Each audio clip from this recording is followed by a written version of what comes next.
23 જૂનથી રાજ્યમાં શાળા પ્રવેશોત્સવનું આયોજન કરાયું છે। અમદાવાદ શહેરની અંદાજે 775 જેટલી શાળાઓમાં 3 દિવસ સુધી પ્રવેશોત્સવ ચાલશે।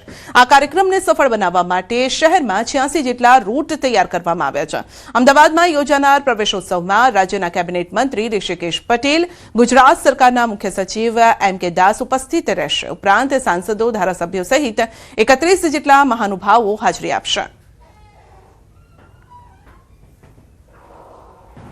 આ વખતે અમદાવાદ શહેરની અંદર 775 જેટલી ટોટલ જે કઈ શાળાઓ છે એમાં નગર શિક્ષણ સમિતિની શાળાઓ પણ આવી, અમદાવાદ શહેરની પણ આવી ગઈ અને અમદાવાદ ગ્રામ્યની પણ આવી। ટોટલી જે તમામ આ શાળાઓ છે એમાં પ્રવેશોત્સવનું આયોજન।